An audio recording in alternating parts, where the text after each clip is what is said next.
So once again, we're going to factor this completely. I always find it difficult or harder to factor when the leading coefficient is negative. So one thing you can do if you have a negative 2x squared like this, you could, if you wanted to, factor out a negative to begin with, if that helps you factor. And now I can see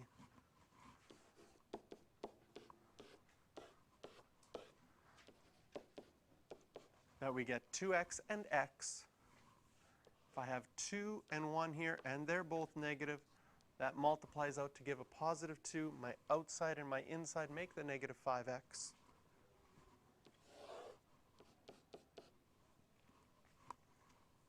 And so now I've factored it completely. This is going to help me solve for what kind of asymptotes I'm going to have. So first of all, our non-permissible values. X can't equal what? 1.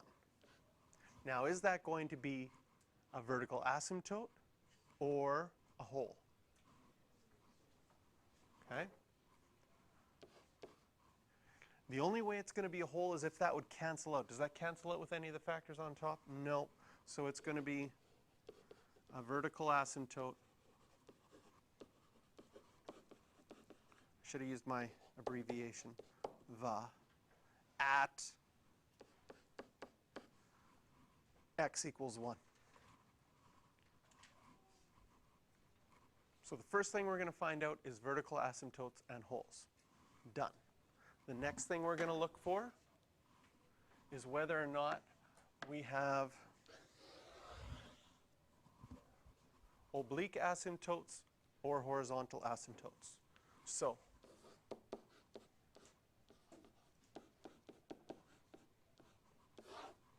I'm going to look if I have an oblique asymptote or a horizontal asymptote. What's my highest power in this whole thing? Look back to my original equation. It's an x squared, right? I have how many x squareds on the top? Negative 2 of them. How many x squareds are there on the bottom? 0. Does this simplify? Does this equal 0? No, this is not possible, right? You can't do. And if it's not possible, that means there are no horizontal asymptotes.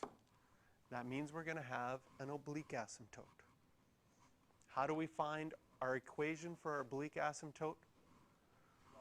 We have to divide. So we use our synthetic division. Our original equation was negative 2x squared plus 5x minus 2. Negative 2x squared plus 5x minus 2.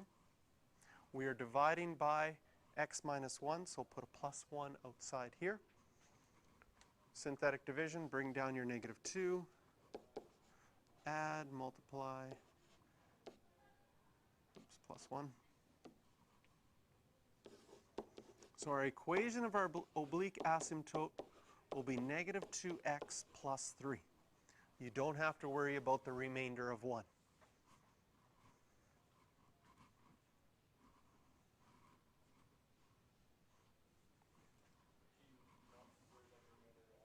Whenever you're doing the oblique asymptote, the remainder itself won't matter because the idea is, so if I wrote, here I'll explain it. I didn't explain it before, but I feel like explaining it today. Remember that your polynomial is always Dairy Queen plus remainder, right? So what are we doing when we do our polynomial divided by, okay?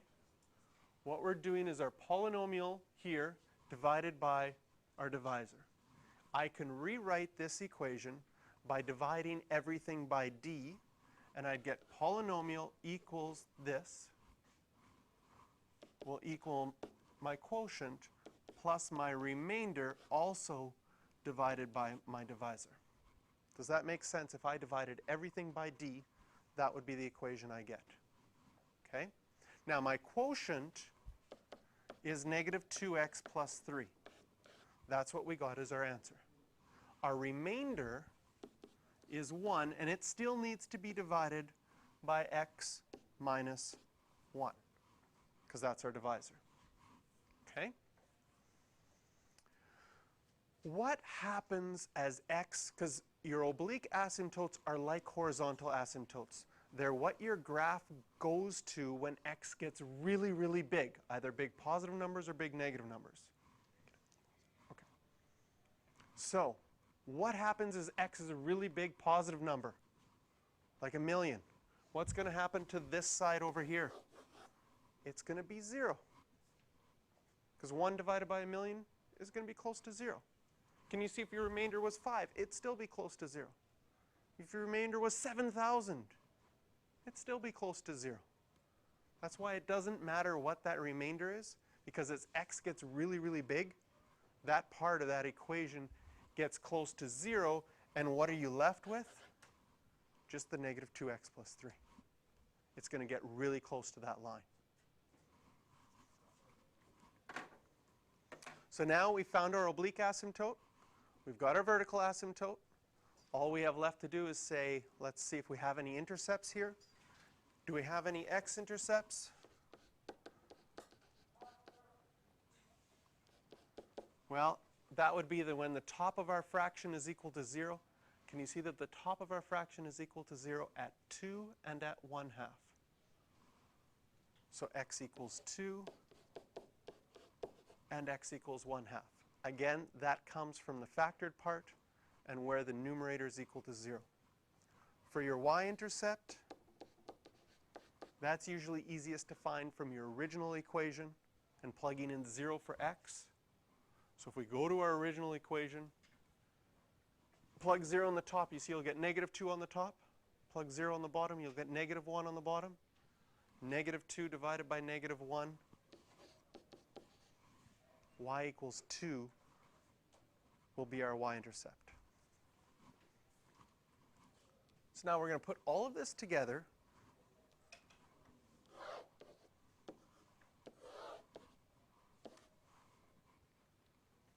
Someone help me out here. Our vertical asymptote was x equals 1. So put that in, x equals 1. Our oblique asymptote was negative 2x plus 3. That means you'll have 3 as your y-intercept and a slope of negative 2. Go down 2 over 1.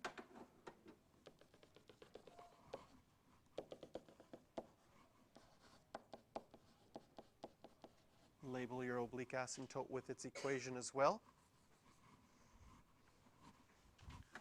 Y-intercept was 2. X-intercept was 2 and 1/2.